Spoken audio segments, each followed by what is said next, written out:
Welcome to today's webinar. The topic today is interfaces with RFEM 6, briefly presented, web service and Rhino Grasshopper. My name is Andreas Hörold. I'm responsible for marketing and public relations in the company Dlubal Software. For instance, the website, the German and English webinars, customer projects, and so on. I've been working for the company for 12 years. I will be the moderator today. My two colleagues, Lukas and Jaroslav, will do the presentation and Dogukan will answer the questions, but they can introduce themselves. Yes, hello, also from my side. My name is Lukas.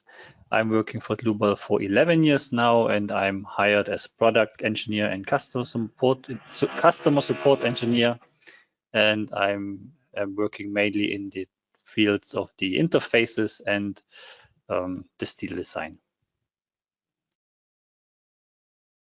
Hello, my name is Jaroslav.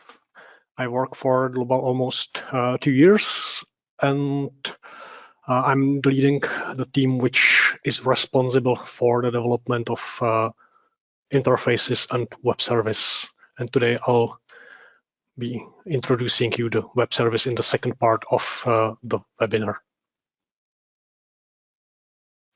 Hi, I'm Dokan Karataş. I work as product engineer at Dlubal Software, and I'm responsible for development and testing web services and API technologies. I'm going to answer your questions today. Okay, thank you for your introduction. Then we can switch off our webcams that the attendees can see the full screen. You can ask questions via the control panel on the right side of your screen. You can show or hide the control panel with that arrow here, and then you can enter the question here. And yeah, we will answer you. In the case there are too many questions and you don't get an answer during the webinar, you will get an email afterwards. The other way is to watch the entire webinar and then email questions to info@dlubal.com. To the agenda today, Lukas will start with the data exchange with Rhino Grasshopper. Then he will hand over the screen to Jaroslav and he will say something about the web services and API and so on. And he will present a practical example using a C# template. Then I hand over the screen to Lukas. Lukas, it's your turn. Yes, thank you for that, Andreas. I would like to start with the data exchange with Rhino and Grasshopper. Before we take a look at the details of the plugin, I would like to give you some general information, mainly related to the installation of the plugin. First of all, the plugin needs to be installed manually. That means you install Rhino on your PC, you install RFEM 6 on your PC, and then you can navigate to the folder shown here in the picture and double click on the RHI file, and this will run the installation. Afterwards, you get the toolboxes in Rhino and Grasshopper. The interface is a direct interface. That means both programs communicate with each other. In our case, we are using the web services. And this also means that both programs need to be installed on the same PC. Currently, if you want to use the plugin, you need a so-called web service license. This license is similar to a RFEM 6 license or a steel design license. So if you want to use our feature web services, you need a license for that. In future, we would like to offer you this plugin for free, also now, basically. So in case you want to use the plugin, if you want to test it, feel free to contact us. We will give you a free temporary license for the web services. Otherwise, the plugin will not work. And one last information, if you installed both programs on your PC, you have a web service license assigned to your Dlubal license pool. Please check the program options in RFEM 6. if you go into the Options tab on the bottom, you will find the settings to run this web service. This needs to be activated, otherwise the plugin will not work. Okay, so far regarding the general information. Now let's have a look at the plugins itself. I'm mentioning plugins because we have two plugins actually. We have an Rhino RFEM link here.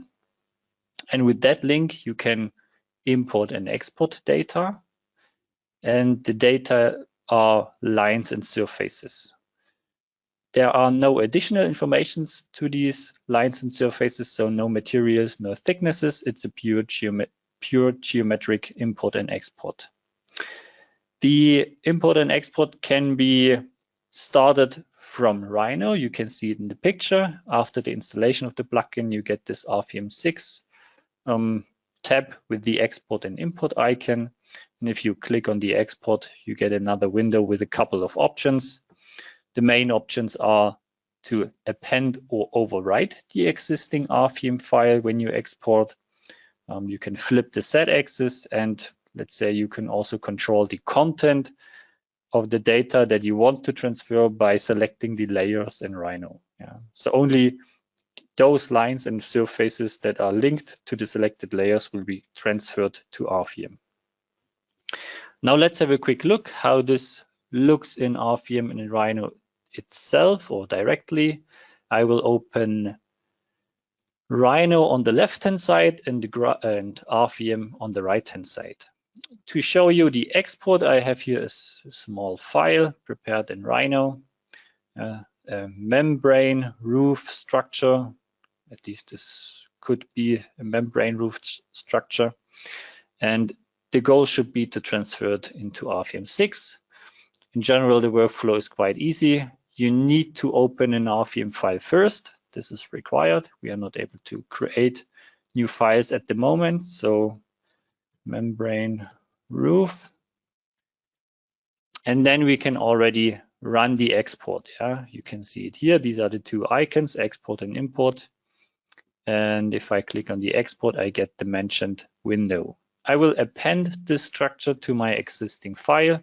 This is a new feature in RFEM 6. In the past, we were only able to overwrite the existing file. I also have to flip my Z-axis because here it's showing up and here it's going down. And this is what I'm going to do. Now, by pressing OK, the communication will start. Both programs communicate with each other. And you can see it on the top in Rhino. There is this command line input, which also serves as a log file. So here you could theoretically see what's happened, and you can scroll up and see if there are any issues. You get probably more information about it. All right, so we have the structure in RFEM. I will zoom out a bit. You can see it's the same structure that we have in Rhino. We have the lines and the surfaces, and if we have a closer look to the surfaces, we can also see that we assigned here the type without thickness, because as I said, we are not reading any materials or thicknesses from Rhino. Now with this information or with these data in RFEM, you can continue. You can assign maybe cross sections to the lines and thicknesses to the surfaces, and then go over to the analysis of the structure. So far regarding the export, let me also show you an example for the import into Rhino. Therefore, I will open also an existing file that I have here. I will remove what I have in Rhino. And we can see here a stadium structure, also simplified, of course. And now the goal should be to import those data into Rhino. And it is also quite easy, as you can imagine. We hit the import button. We have similar options here. We can flip the Z-axis. And the layers in that case means something else. If you want to import data from RFEM into Rhino, you can select the layer you want to import those information into. So if I would have multiple layers, then I could select the layer I want to have the lines and surfaces written into it. I'm sorry for the building process in this building right now. There will be a bit of noise here. Yes, so the import is done, and you can see the surfaces and also the lines. What you cannot see is the cross-section of the members, or the members as the 3D objects. We will implement it in future. Our plan is to read the cross-section outlines and extrude it along those lines to get a 3D rendering of the members. So this is a feature that we plan to implement in future. All right, so far regarding the Rhino RFEM link. Now let me quickly go back into my PowerPoint, because we also have the Grasshopper RFEM link. The Grasshopper RFEM link also covers the import and the export of data. At the moment, we focus on the export from Grasshopper to RFEM. And in that export, we can export model data and supports. We are able to create load cases and combinations in Grasshopper and export them afterwards, and also loads directly.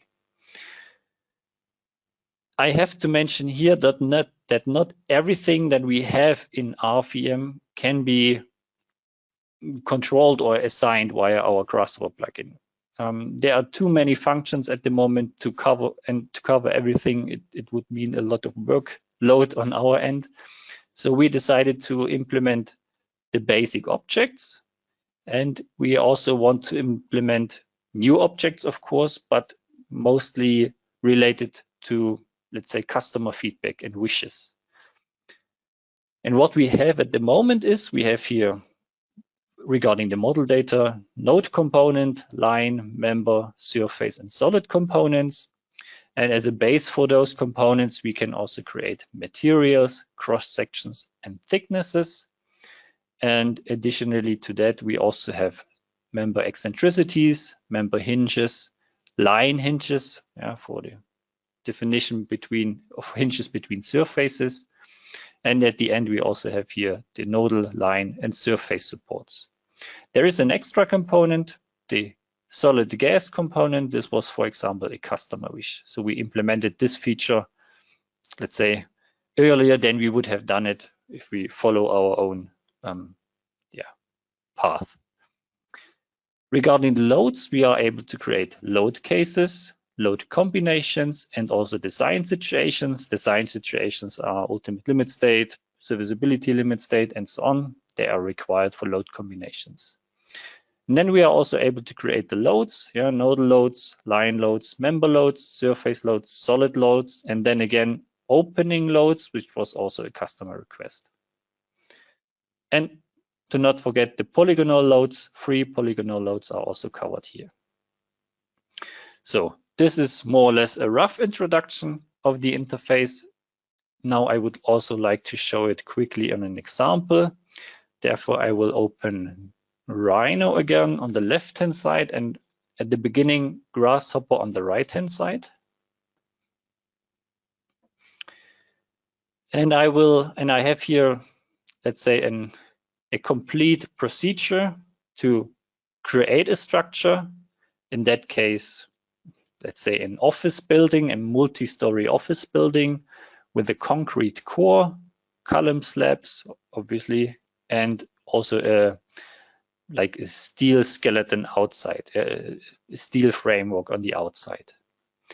And the model data, or the surfaces and lines, have been created via Grasshopper, and this is happening in this blue group here. Then we have the green group. In this, I'm defining the materials, the sections, the surfaces, and the members. So these are my Dlubal components here. I have 2 additional groups for the loading, so for the creation of the load cases, and also another group for the loads, for example, surface load, opening, and 3 polygonal loads. And my last group then deals with the export from Grasshopper to RFEM 6. I also want to clarify my procedure a bit more in detail. What I will not do today is I will not, let's say, build it up live. I will not create components today. I've done this in a previous webinar And if you are interested in that, feel free to go on our website onto news and events, on the webinars. You find here the accomplished webinars, and if you type in the keyword Rhino and you search for webinars, you will find those 2 webinars. Both are English webinars, and in those we show how you can set up the components step by step. Again, today I only want to explain it because of the time. So as I said, my goal was to model, let's say, an imaginary office building with a couple of multi-story office building with the concrete core on the inside and the steel framework on the outside. The goal was also to keep the shape parametric. So I want to modify the shape, maybe because I want to run a couple of parametric studies. And this can be done quite easily in Grasshopper. So the first step that I did here was I created a NURBS curve. Let me rotate the structure a bit. You can see the NURBS curve here in green. And this NURBS curve is defined by 3 points, a point on the top, a point at the center, and a point at the bottom. And I made the X coordinates parametric by assigning such a slider. So I can easily modify the shape of my structure by modifying, for example, the X coordinates of that structure. And the good thing of Grasshopper is if you build up your algorithm in a good way, you can see that the following procedures are still working in a way that the structure keeps the original intelligence, let's say it this way. I still have my beam structure connected to the slabs. I don't have to reconnect them somehow, as I may have to do it in RFEM directly if I would change something like this. So this is one good feature of Grasshopper. Now, with the NURBS curve that I created, I'm also able to rotate this curve around the center line to get like a surface, like a pipe surface around my structure. And the next step was to somehow get this diamond-like cells for my beam structure, for my steel framework. And luckily, I didn't have to think of this process myself. There is an extra plugin that I installed into Grasshopper. It's called Lunchbox. So also a good feature of Grasshopper, you can install a huge amount of many plugins and they can interact with each other. And in this case, I used the Lunchbox plugin with this component diamond panels. So this component will create these, let's say, rectangular shapes on a surface. So I connected my surface to that component and I made it also parametric, so I can modify the amount of divisions of my structure basically. And these diamond panels, as you can see, they contain the lines, because I get the lines from this component, and these lines are then my base for the beams afterwards. So the lines that I collected here are then connected to my Dlubal member component as a baseline for the members. So this is one step that I did. I also took the end nodes of these lines and let's say change the order a bit of the nodes and use the nodes to create the boundary lines for my slabs, and then also the slabs, of course, or the surfaces based on these boundary lines. And these are my surfaces that I will use for my concrete slabs in RFEM afterwards. And the last step that I did was to create a concrete core, here simply by defining a rectangle on the bottom, also parametric. And then I simply extruded these lines once and copied the walls up to the roof. So this is the workflow in Grasshopper to create this building. And these surfaces and lines that I get out of it are the base for my members and surfaces. Now let's switch to the Dlubal model data group. Here I started with the definition of the materials and the cross sections. So here I have to say there are two ways how you can do that. If you want to create, let's say, members in RFEM 6 via Grasshopper, you first of all need, of course, like the baseline for those members, but you also need the cross section. Now, one way would be to define the cross section here in Grasshopper with the section component. And the other way would be if you already have a cross section in RFEM in the file that you will export your data into, for example, my RFEM 6 file here. I have here sections defined 1 to 5. Yeah, these are the numbers. I could also say in Grasshopper for the member, use section number 4. So I would simply assign the value 4 to my member component, and during the export, it will use the predefined IPE 400 section. So these are the two options. You can either create them from scratch, like I did here, or you would simply say here, I assign the ID number 4 into my section input of the member component, and then it will use the existing sections. And it's not working only for sections. This is a general feature. In my case, I created the materials from scratch. You can see here that I have some, let's say, small library, or actually it's more like a list of names from the materials. The names have or should be identical to the Dlubal names in our Dlubal material library. And then I created this little list item here to pick one of the name from that list by simply choosing the ID, the index from that list. So here I choose the index 0, which is the material S235. And this material name is the input for my material component. I created another one with a concrete material, and then I already switched to the sections. For the sections, we have a similar logic. We have to input the section name. The section name, again, should be similar to what we have in RFEM 6. So I created, again, a small list of, let's say, frequently used profiles. And I picked here the ID number 8. Now, a section also requires the material definition. And there are, again, two options. You can either define the material number via a number input, or, and this is what I recommend, if you assign the number to the material in the material component, as I did here, number 1 and number 2, then you can also link the material with the cross section or with the section component directly. And this number, what I defined here, will be transferred into this component. So I don't have to put in here number 1 or 2. I can link both components directly, but I need to define the ID beforehand here. Again, this is a general logic, not just for materials and sections.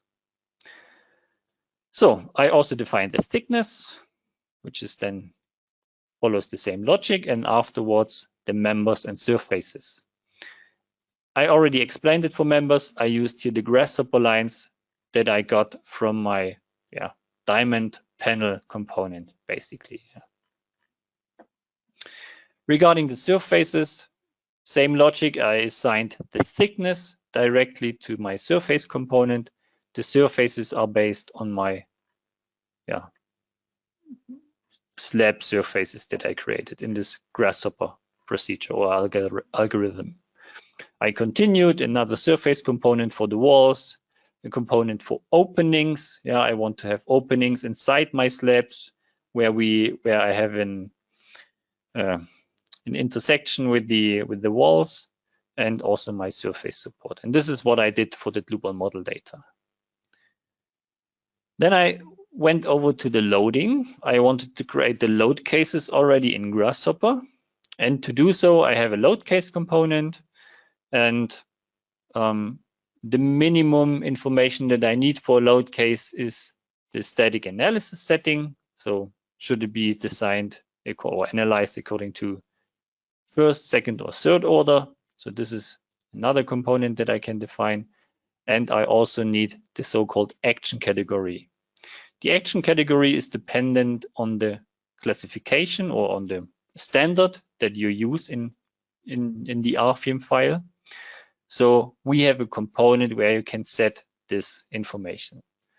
So let me show that to you. We have here the Dlubal tab, and okay, never mind. And here we have a component that is called load case classification component. And in here you can define which standard you are using. For example, EN 1990. And then you can select the action categories that are based on that code. For example, imposed loads for offices. And this information that you get from this component, you can link afterwards directly to your load case. The alternative would have been to manually define the name of the action category. But if you take a look at the complexity of this information, then this is something you can't know basically, and you also don't really want to import manually. So that's why we invented this component to define or to read the action categories and assign situation names. And I did this 3 times. I have a dead load case, a live load case, and also another live load case. Then we already switched to the loads themselves. Here I define a surface load, for example, and the definition is quite easy. You take the surface load component from our Dlubal plugin, and you have to fill it with the information. It looks complicated, but it's quite easy. One of the informations that you have to define is, for example, the load type. The load type could be a force, it could be a moment, it could be a temperature. And the definition can be done via a so-called value list. So you simply connect the value list to this load type input, and then you get all the options in this drop-down menu. So you can say, okay, I have here a force, or maybe I have a temperature, and depending on this setting, the load will be set up. And it's the same logic we have for the load distribution, for the load direction, and so on. So the value list is a really helpful tool here. You don't have to input the information manually via a panel or anything like this. Yes, so this is what I did here. And the most tricky part is for loads is to get the right surface numbers, for example. If I have a surface load, I have to assign it to surface numbers. So I need the ID of the surface that I want to apply this load on. And in my case, I connected the surface number input with my, let me look for it. This is the input here. I connected it directly with this surface component. Again, this is only working because I assigned an ID to my surfaces beforehand. I have here 21 surfaces. This is the surface component for my concrete slabs. So I need to assign 21 ID numbers to those surfaces, because those numbers then will be transferred via this line to this surface load component. So this is what I did here. And this is also what I recommend. Try to assign the IDs for your objects. Then you can connect them with this logic, which is quite handy. I did the same for opening loads and for free polygon loads, and then I already can run my export. What the step you have to do is you have to connect all those components with the Dlubal component. Let's say I have like man in the middle. I have here a small data component that I used. So I connected everything in that component, and then just this one with the input, simply because I can easily drag it around and let's say put it next to my opening component and connect it then easily.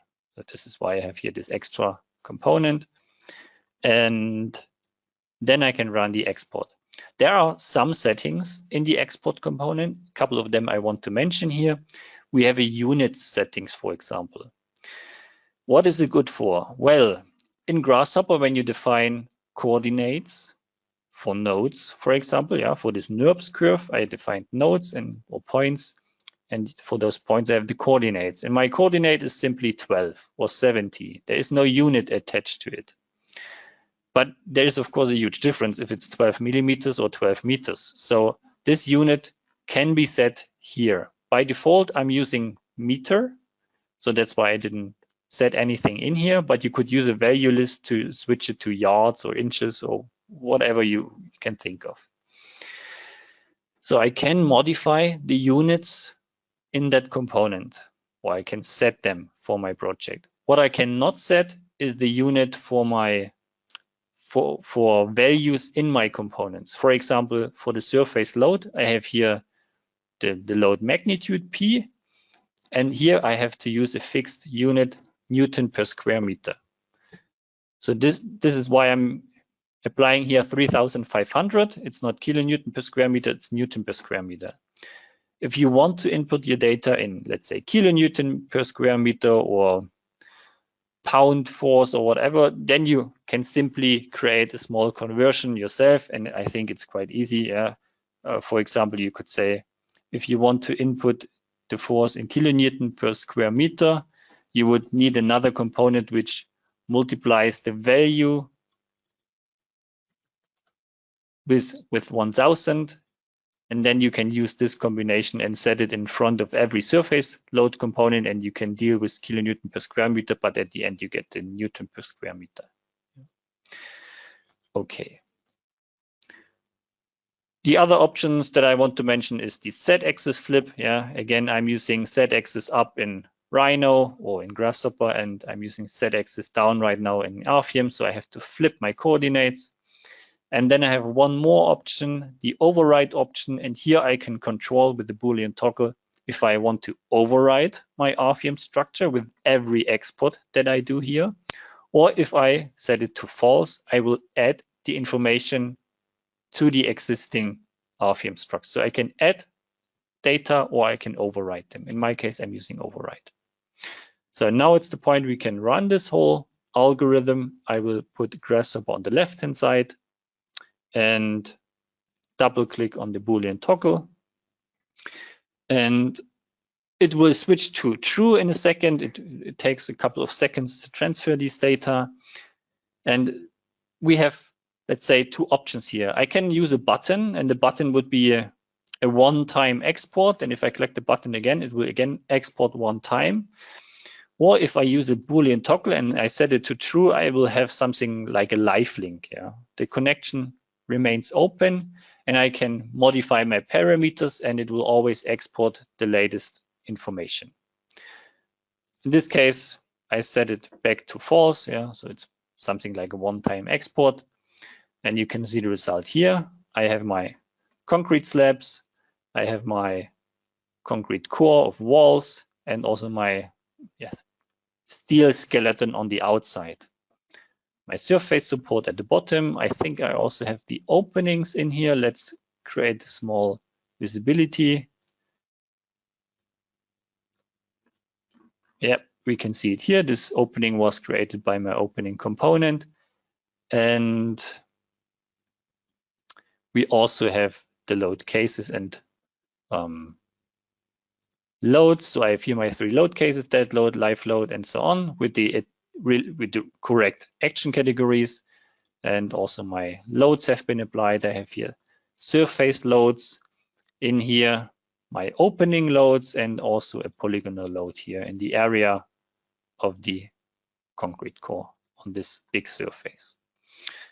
Yeah, so this is what I wanted to show you regarding the live link, or the link between Grasshopper and RFEM. And now I want to switch one more time back to my PowerPoint and want to mention recent and future developments. Recent for those of you who may already use the Grasshopper plugin to get some recent information.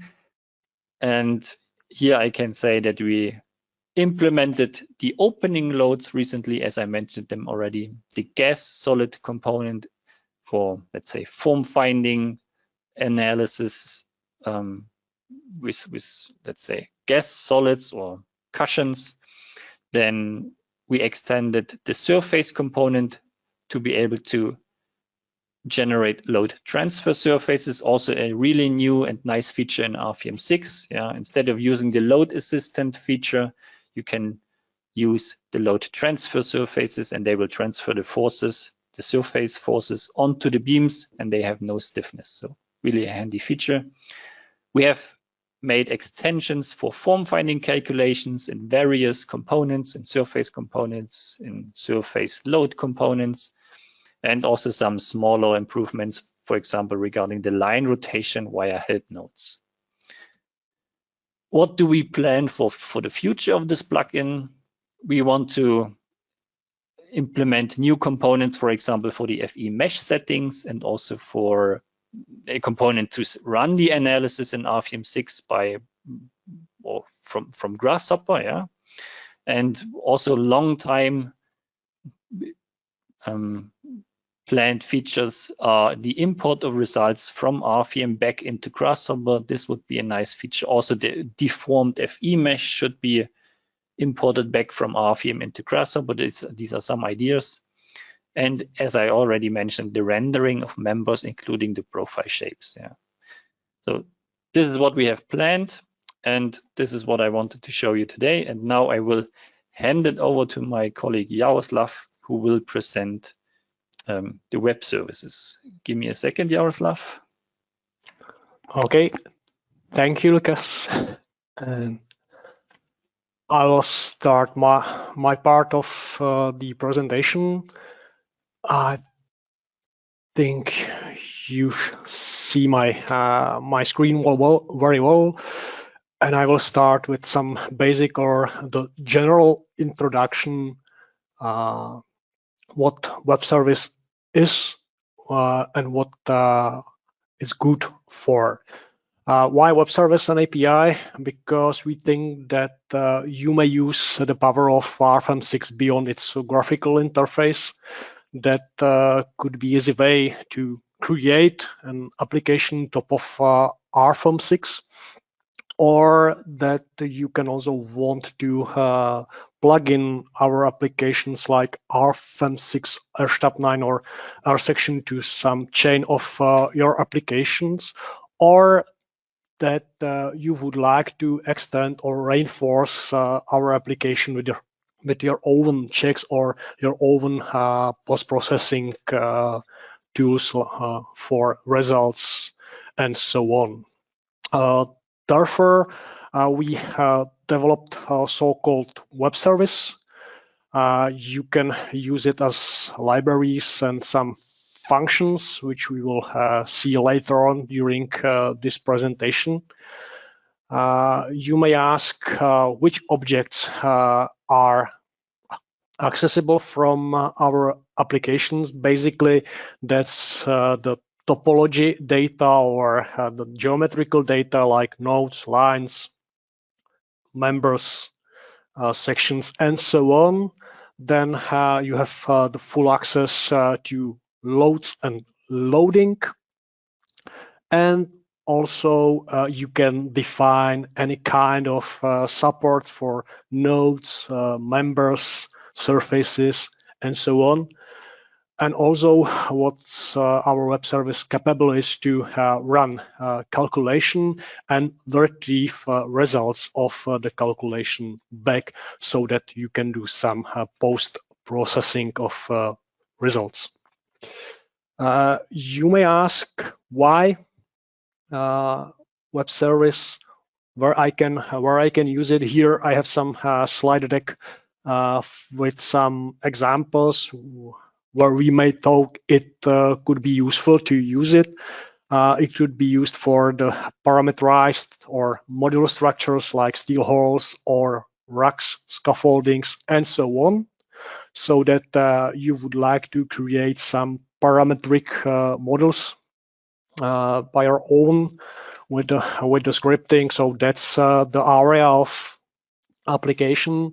Then one of the possible application areas for web service, that's the optimization or the generative design, like the optimization of cost of the structure that you are running it in a cycle. Also, my my colleague Lucas shown you the Grasshopper and the Rhino. The link between Rhino and our application is based on the web service, so that that's also one of the examples, and that leads me also to the, let's say, the block which is called automation, and that's import of export data to the other applications. So it means infusion of our applications into your chain of applications, or that you would like to do some automation for loading, like the creation of the load patterns in the case of some calculations. Basically, this slide is telling you what web service is. You may have a look on it as an example that we have something which is called server. In our case, that's our application RFEM 6, and then you have your client applications which are written in .NET, Python, Java, whatever language you want to use, and is capable to do so-called web request, because on the background it works on SOAP technology, so that your application is sending the request to perform some operation, and our application is responding. So as an example, that could be that you would like to create a node in our application, so you are sending the request create node with node identification and coordinates, and back you are getting the response that it's done, or you are asking the information about some particular node and you are receiving the response as I described to you. Because handling SOAP and also the web request could be quite difficult. Therefore, we decided that we will wrap SOAP with some libraries. Here are shown two libraries which we are actively developing, and they are hosted in our GitHub repositories. The first one, that's Python high-level library. We have it for RFEM, RSTAB, and RSection. It's very easy to use. The second one, which we will discover today more in depth, that's C# library, or C# libraries, which we have also for RFEM, RSTAB, and RSection. Two things which I should mention. First is that our Python high-level function library, it's written by humans, so that it takes some time to develop it and so on. But we have, let's say, the rich documentation for each. The second is that our C# library, thanks to technologies which we are using, it's automatically generated without the human touch. So it's always up to date.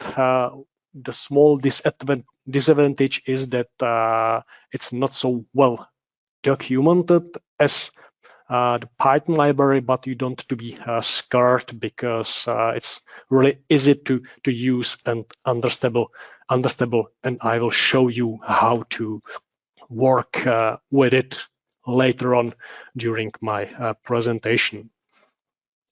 You may ask where to find the C# library. Well, there are, let's say, two entry points which you can use for a smooth start with our web service. The first one could be to visit the Nugget gallery and download the Nugget package, and then use it in your IDE which you prefer to use. The second one, the more simple compared to the previous one, that's based on the so-called project template for Visual Studio, which we published in the market space, and that will be the center of the attention for our webinar, where we will start, because it's really easy to use, and it's really easy to start. The last information related to the source code is that if you are interested how it is done under the hood, in the case of the C# library, you can also visit our repository, which we are hosting on our GitHub. And here you can see all the things which are in the background, like the raw source code, which we are using for building the libraries. You can clone it, you can use it, you can extend it. It's under the MIT license, so it's open sourced, as well as we have the Python library open source, so you can also contribute to the part of it. There are, in the case of the C#, there are some parts which are auto-generated. That means that they are rewritten or regenerated after the changes, so you need to be careful where you put your code modifications if you want to contribute. So I gave you a brief introduction what webservice is and how to use it, or where to find it. So let's go live and start with some live presentation. So I will stop my PowerPoint presentation, and I will start with the Visual Studio, and then we may try to do what I explained to you. So in the case that I'm interested to see or to find easily the extension, so I may visit the marketplace for the Visual Studio, and if I will type Dlubal, here you can see that there are 3 results. I will choose this one because that's the template for Webservice RFEM, so that I can use it. I can download it, or if I'm already running the Visual Studio, here I can go to the Manage Extension. I can do the same search here, and here I have 3 options. So I already did it. I select it, download it, and install it. So I'm ready to use it. So I will just go here, and then I would like to create a new project. You may be familiar with this dialog, where you can have a list of some project templates, so that you can, after the installation here, you can search it and you will see the results. So let me use this project template. I will name it as webinar, and it will create me Visual Studio C# project for console. Here, basically, I have what I need to have. I have here already the reference to the NuGet packages. So it's ready to use. If I would like to do the same, basically, if I'm starting from the console application, from the basic template for the C# project, I need to set some dependencies. If I will do it here, then I will go to the management of NuGet packages. Here you can see that I have already installed this NuGet package for my development. So here you can see that I have installed this version, and I'm also informed that there is a newer version of the package. But for time being, let me stick to the thing which we just installed. If I open the CS file, which is basically the code in the C#, which we wrote as an example, here you can see the use of web service. And if I will just simply snap on the left side my Dlubal RFEM, and on the right side I have my Visual Studio. So I will just build a solution. So it's succeeded, and now I'll just press the button to debug it. Here we see that we are now connected to the RFEM version 36. It's application type RFEM 6, and in the language it's English. On the background you can see that there is something happening, that there is a beam created and so on. And here you can see the output which was given by the web service. It was done in a hurry, but as you can see, I'm able in, let's say, 5 minutes to create the basic simple project based on our web service. So it's very easy to use it and then to modify it. If I will go back to the code. So here, basically, because it's web service, you need to set some endpoint. By default, it's running on the localhost 8081.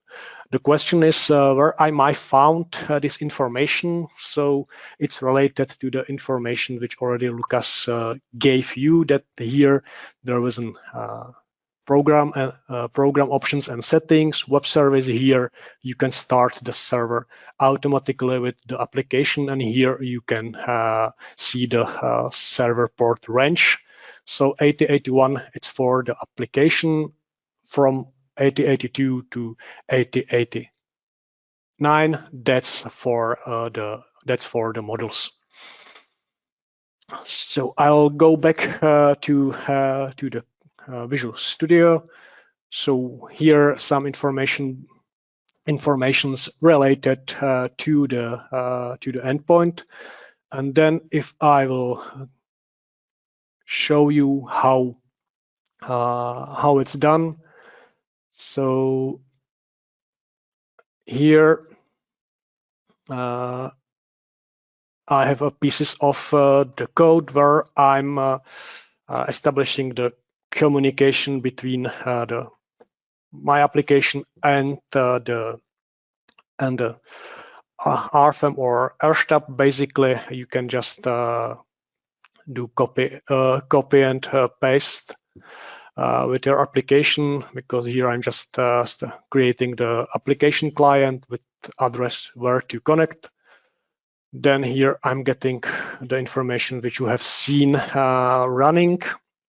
And then here I'm creating the new model with the name my test model, receiving some URL which I'm using to connect to the model client, and then I'm just creating the basic model which you have seen, and that's I created the concrete material, rectangular cross section. I have two nodes. Then I have one line which is connecting two nodes. I have one member where I'm using such a line as a centroidal axis of the member. With the rectangular section, I have nodal support currently, which is the fixed. And then I'm sending this data to my application where I'm starting the modification. I'm sending the information via the set methods. And then I'm starting to create some thing which I need to have for analysis. That's the static analysis settings, load case, design situation, load combination, and so on. Finally, I have the member load. I do the same things which I did before with the modifications, and then I'm also able to get some information back, like the mesh statistics, run calculation, and get also some information if the calculation is not successful here. I'm believing that everything is okay, therefore there is just the else with calculation finished successfully. And last part that's related to the results, where I'm able to check if model has results, if results are for the particular load case or load combinations, and then I'm asking the internal forces. Basically, that's it. And at the end, I'm just closing the model. So I will rerun it once again, just to show you the results in the application. So here you can see that I have the rectangular beam, and here I'll stop the running of the code. So basically, if you can have a look, my application did what I told you or what I described you with the code. This is very basic example which we are using just to show you the capabilities of the web service. Of course, you can do the more complex things as you want. Here, my test model, that's the name of the model.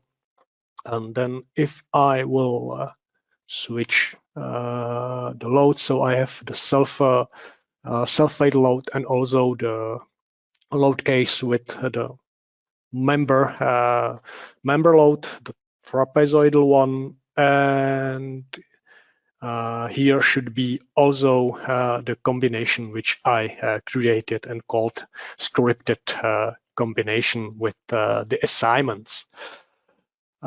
That's mostly it. What I have in a code. In the case, if I'm curious how to create some new things, then I guess if I will be able to quickly find it in the object browser. So let me try it here. If I will do the search, then you can see that there are some basis where you can have a look on the things which we are using. Basically, every object which we have in RFEM has an equivalent in our web service. So like material section, also borehole, and so on. If I will click on it, then I can see also the properties which I have with with the types. What I may also use that's quite geeky thing, it's that I could use some extensions for the web browser, like the Whistler. If I have it installed, then I can go to the localhost 8081. Here I see the content of the WSDL, which is just the description of the things. And here under this button, I can see all the web service operations, or in the C#, that's the methods, and I can use them. So let me do the last thing which I would like to show you, because, for example, I'm curious how to create the nodal load at the end of the beam. So let me do it in let me do it in the UI. So here is my load case. I will create a new nodal load. Let's say 150. I will assign it at the end of the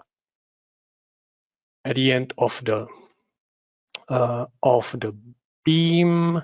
And then what I'm curious to do is that I will ask the active model. I receive the URL of such a model. I will do the same trick. I will wait for the reply, and that's should be. So here I will do the same. The list is quite longer because of the more things which we have on the model level. And let me search for the get nodal loads, or it's here. So I would like to have the nodal load 1, and the load case number is 2, because here it's some parent for the load case, which could be also seen in the application. So I will just close this, and let's give me a second to interrupt it and go back here. So here it's, let's say, the minimorum which I should do to emulate the same things which I did in the UI. So for the nodal load, I need to have an ID. It's load type force, because then I can also use the moment component and so on. That's the number of the node and so on. So if I'm curious how an object is constructed, then I may use such a help with the Whistler, or there are some other things like the Boomerang or SOAP UI, which is some desktop software. Here we are at the end of my presentation, and thank you for your patience, and I'm returning the word to Andreas. Okay, thank you, Jaroslav, for your presentation. Yeah, I think the attendees could see what is possible at the moment with the web services, and especially with C#. And also what is possible with Rhino Grasshopper. Yeah, thank you. Just for your information, the webinar has been recorded. I would like to show you where you can find the recording. Just a moment. I take over the screen now. On our website, dlubal.com, you can see the news and events here. And then down, where are the webinars? That's the next webinar next week. Yeah, you are already invited, I think. If not, just click here and just register for free. So I search for today's webinar. This is this one. You will also get an email with the link to that page here, and then you will find the video here, the recording. You will already, or you can find the presentation slides already here. Yeah, and if you would like to try it out by yourself, for example, with the trial version, if you don't have RFEM 6 or RSTAB 9, then just click here, free trial version. For example, the RFEM 6 trial. You can use it with all add-ons and so on. It's a full version for 90 days. Yeah, you can try this webinar or another webinar. And yeah, it's for free. Okay, then that's also all from my side. I would like to say thank you for your attention. Thanks to my two colleagues for the presentation, Lukas and Jaroslav. Yeah, and thanks to Dogukan for answering the questions. I wish all a nice rest of the day. Maybe we see or hear each other in another webinar. Bye-bye. Bye-bye. Bye.